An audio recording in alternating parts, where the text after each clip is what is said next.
കുന്നത്തുനാട്ടിൽ ജയിക്കുമെന്ന് LDF സ്ഥാനാർത്ഥി PV Sreenijan 554 വോട്ടിന് മുകളിൽ ഭൂരിപക്ഷത്തിൽ ജയിക്കുമെന്ന് ഫേസ്ബുക്ക് പോസ്റ്റിൽ അവകാശവാദം. ഏതായാലും തെരഞ്ഞെടുപ്പിലേക്ക് ഇത് വോട്ടെണ്ണാൽ ഇനി 1.5 ദിവസം മാത്രമാണ് ബാക്കി. മറ്റന്നാൾ രാവിലെ 8 മണിക്ക് വോട്ടെണ്ണാൻ തുടങ്ങുകയാണ്. ആ ഘട്ടത്തിലാണ് കുന്നത്തുനാട്ടിൽ ഇഞ്ചോടിഞ്ച് പോരാട്ടം നടന്ന ഒരു മണ്ഡലമാണ്, ഒരു ത്രികോണ പോരാട്ടം നടന്ന സ്ഥലമാണ്. അവിടെയാണ് ഇത്തരത്തിൽ 1000-ൽ താഴെ വോട്ടിന് 554 എന്ന കൃത്യമായ നമ്പർ തന്നെ പറയുകയാണ്. 554 മുകളിൽ വോട്ടിന്റെ ഭൂരിപക്ഷത്തിന് ജയിക്കുമെന്നാണ് ഇപ്പോൾ കുന്നത്തുനാട്ടിലെ LDF സ്ഥാനാർത്ഥിയായ PV ശ്രീനിജന്റെ ഒരു പ്രഖ്യാപനം ഉണ്ടാകുന്നത്. സൈഫുനിസ അലിയാർ ചേരുകയാണ് കൂടുതൽ വിവരങ്ങളുമായി. സൈഫുനിസ, എന്തായാലും ഇതൊരു പാർട്ടി കണക്കാണെന്ന് തോന്നുന്നു, കാരണം ഇത്തരം കൃത്യമായ ഒരു കണക്കൊക്കെ പുറത്തുവിടുന്നത്. എന്തായാലും ജയിക്കും എന്ന് തന്നെയുള്ള ആത്മവിശ്വാസത്തിലാണ് നിലവിലെ MLA കൂടിയായ ശ്രീനിജൻ. തീർച്ചയായും രജീഷ്, ജയിക്കുമെന്ന ഒരു തികഞ്ഞ ആത്മവിശ്വാസത്തിൽ തന്നെയാണ് PV ശ്രീനിജൻ ഉള്ളത്. കഴിഞ്ഞ തവണ 52,351 വോട്ടുകൾക്കാണ് PV ശ്രീനിജൻ ജയിച്ചത്. തൊട്ടു പിന്നിൽ ഉള്ള UDFന്റെ സ്ഥാനാർത്ഥിയായി VP സജീന്ദ്രനെ അന്ന് 2,715 വോട്ടുകൾക്കാണ് അന്ന് PV ശ്രീനിജൻ പരാജയപ്പെടുത്തിയത്. ഇന്ന് അത്രയും ഒരു ഭൂരിപക്ഷം പറയുന്നില്ലെങ്കിൽ 554 വോട്ടുകൾക്ക് കൂടുതൽ നേടി വിജയിക്കുമെന്ന ഒരു ഉറപ്പ് ഈ തെരഞ്ഞെടുപ്പിന് തൊട്ടു മുൻപ് PV ശ്രീനിജൻ പറയുമ്പോൾ ജയിക്കുമെന്ന പൂർണ്ണ ആത്മവിശ്വാസത്തിൽ എത്തി നിൽക്കുന്നു എന്ന് വേണം നമുക്ക് മനസ്സിലാക്കുവാനായി. പാർട്ടിയിൽ നിന്നുള്ള കണക്കുകൾ പ്രകാരമാണ് നിലവിലെ ഇത് ബൂത്ത് തലത്തിലുള്ള ഓരോ വാർഡുകളിലുമുള്ള കണക്കുകൾ എന്നാണ് പറയുന്നത്.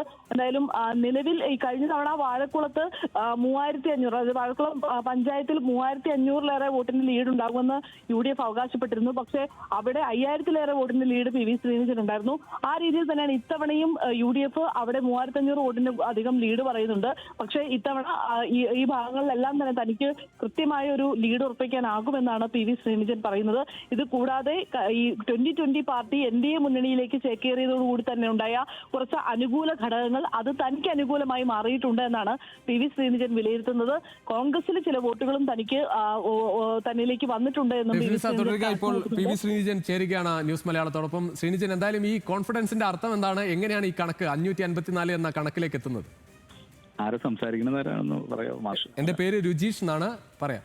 രുജീഷേ, അല്ല രുജീഷേ, കഴിഞ്ഞ 5 വർഷം MLA ആയിട്ട് ഞാൻ അവിടെ നിന്ന് പ്രവർത്തിക്കുകയും തെരഞ്ഞെടുപ്പിൽ ഇത്രയും കൃത്യമായിട്ട് ഇടപെടലുകൾ നടത്താൻ കഴിയുന്ന അല്ലെങ്കിൽ നടത്തിയെന്ന ഒരാളെന്നുള്ള നിലയിൽ എനിക്കൊരു വിശ്വാസം ഉണ്ടല്ലോ. ഈ മണ്ഡലമായിട്ട് ഒരു ബന്ധമില്ലാത്ത എത്രയോ ചാനലുകളും അല്ലെങ്കിൽ എത്രയോ എക്സിറ്റ് പോൾ റിസൾട്ടുകളും നിങ്ങളൊരു കണക്ക് പറയുന്നുണ്ടല്ലോ. പക്ഷെ ഇവിടെ ഞാൻ കൃത്യമായിട്ട് കഴിഞ്ഞ 5 വർഷം നടത്തിയ പ്രവർത്തനങ്ങളും പിന്നെ എവിടെ നിന്നാണ് എനിക്ക് വോട്ട് കിട്ടാൻ സാധ്യതയുള്ള കണക്കുകളൊക്കെ വെച്ചിട്ടാണ് ഇങ്ങനെ ഒരു ഫിഗറിലേക്ക് ഞാൻ വന്നത്. ആ ഫിഗർ അല്ല കേട്ടോ, അതിന് മുകളിൽ വോട്ട് കിട്ടുമെന്നാണ് ഞാൻ കൃത്യമായിട്ട് പറഞ്ഞത്. തീർച്ചയായും കഴിഞ്ഞ തവണ താങ്കൾ 2715 വോട്ടിന് ജയിച്ച ഒരു സ്ഥലമാണ് ഇത്. നമുക്കറിയാം, ഈ കഴിഞ്ഞ തവണയുള്ള ഈ പ്രചാരണങ്ങളിലൊക്കെ തന്നെ ഇടതുമുന്നണി അവരുടെ വികസന പ്രവർത്തനങ്ങളാണ് ചൂണ്ടിക്കാണിച്ചത്. താങ്കൾക്കും അത് അവകാശപ്പെടാം. ആ ഘട്ടത്തിലും ഈ കുറഞ്ഞ ഒരു കണക്കിലേക്ക് എത്തിയത് ഏറ്റവും കുറഞ്ഞ വോട്ട് എന്ന അർത്ഥത്തിൽ തന്നെയാണോ? അങ്ങനെയല്ല, ഏറ്റവും കുറഞ്ഞ വോട്ട് എന്നുള്ളതല്ല. ഞാൻ ഇപ്പൊ പാർട്ടി കണക്കുകളിൽ LDF പുറകിൽ നിൽക്കുന്ന ഒരു സ്ഥലമാണ് കുന്നത്തുനാട്. അപ്പോൾ പാർട്ടി കണക്കുകളുടെ അപ്പുറം, കാരണം പൊതുവെ ഒരു UDF മണ്ഡലമായിട്ടുള്ള കുന്നത്തുനാട്ടിൽ ജയിക്കണമെങ്കിൽ കോൺഗ്രസിന്റെയും അല്ലെങ്കിൽ 2020-യുടെയും ന്യൂട്രലായിട്ട് നിൽക്കുന്ന ആളുകളുടെ വോട്ട് സമാഹരിക്കണം.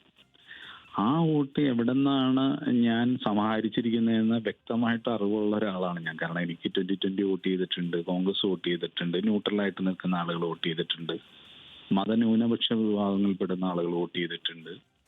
അപ്പൊ അതൊന്നും പാർട്ടി കണക്കുകളിൽ വരാത്ത വോട്ടുകളാണ്. അത് വ്യക്തിപരമായിട്ട് ഞാൻ സമാഹരിച്ചിരിക്കുന്ന വോട്ടുകളാണ്. അപ്പൊ അതെല്ലാം കൃത്യമായിട്ട് ഇപ്പൊ ഞാൻ ഇപ്പൊ എന്റെ കണക്ക് വേണ്ട, ഇപ്പൊ ഒരു സർവേയിലോ ഒരു ചാനൽ ചർച്ചകളിലോ കുന്നത്തുനാടിൽ LDF ജയിക്കുമെന്ന് ഇതുവരെ പറഞ്ഞിട്ടില്ല. പക്ഷെ UDFന്റെ കോൺഗ്രസിന്റെ കനകോലുവിന്റെ റിപ്പോർട്ടിൽ 1583 വോട്ടിന് ഞാൻ ജയിക്കുമെന്നാണ്, LDF ജയിക്കുമെന്നാണ് പറഞ്ഞിരിക്കുന്നത്. തീർച്ചയായും അതോടൊപ്പം ഒരു കാര്യം കൂടി ശ്രീനിജൻ, എന്തായാലും BJPക്കൊപ്പം 2020 പോയതിനു ശേഷം നടക്കുന്ന ഒരു തെരഞ്ഞെടുപ്പാണ്. അതുകൊണ്ട് തന്നെ പല പ്രാദേശിക നേതാക്കളൊക്കെ അതുകൊണ്ട് ആ കാരണം പറഞ്ഞ് തന്നെ ഈ 2020-യിൽ നിന്ന് മാറി നിൽക്കുന്നതൊക്കെ നമ്മൾ ഇടയ്ക്ക് കാണുകയും ചെയ്തു. അതൊക്കെ ഗുണമാകും എന്ന വിലയിരുത്തലാണോ താങ്കൾക്കുമുള്ളത്? അല്ല, ശ്രീ സാബു ജേക്കബിന്റെ NDA പ്രവേശനം ഒരു പരിധിവരെ അതിൽ നിന്ന മതനിരപേക്ഷതയുള്ള സ്വതന്ത്ര നിലപാടുള്ള ആളുകളൊന്നും ആ നിലപാടിനെ അംഗീകരിച്ചില്ല, അനുകൂലിച്ചില്ല എന്നുള്ളത് യാഥാർത്ഥ്യമാണ്. ആ വോട്ടുകൾ UDF പോകുമെന്നാണ് പൊതുവെ UDF ചാനലുകളും ഒക്കെ പ്രചരിപ്പിച്ചത്. യഥാർത്ഥത്തിൽ ആ വോട്ടുകളിൽ വലിയൊരു വിഭാഗം LDF വന്നു എന്നുള്ളത് യാഥാർത്ഥ്യമാണ്. അപ്പൊ അതെല്ലാം വിലയിരുത്തിയതിന് ശേഷമാണ് ഞാൻ ഈ തെരഞ്ഞെടുപ്പിൽ ഇനി വോട്ടെണ്ണലിന് ഒരു ദിവസമേ ഉള്ളൂ. അപ്പൊ എന്റെ കോൺഫിഡൻസ് ഞാൻ കൃത്യമായിട്ട് അത് എഴുതി എന്റെ FB പോസ്റ്റിലൂടെ ഞാൻ എഴുതിയിട്ടുള്ളൂ. അപ്പോ ജയം ആ പറയുന്ന 554 വോട്ടുകളല്ല, അതിലപ്പുറം വോട്ടുകൾക്ക് വിജയിക്കുമെന്നുള്ള കാര്യത്തിൽ യാതൊരു സംശയമില്ല. വളരെ നന്ദി ശ്രീ PV ശ്രീനിജൻ പ്രതികരിച്ചത്. എന്തായാലും 554 മുകളിലേക്ക് ഒരു വോട്ടിന് ജയിക്കും എന്ന ഒരു ആത്മവിശ്വാസം തന്നെയാണ് അദ്ദേഹം പങ്കുവയ്ക്കുന്നത്. എന്തായാലും ഇത് ഈ കഴിഞ്ഞ കാലങ്ങളിൽ നടത്തിയ പ്രവർത്തനങ്ങൾ ഗുണമാകും. അതോടൊപ്പം മറ്റ് പാർട്ടികളിൽ നിന്നുള്ള വോട്ടുകളും കിട്ടി എന്നതുകൂടി PV ശ്രീനിജൻ പറയുകയാണ്.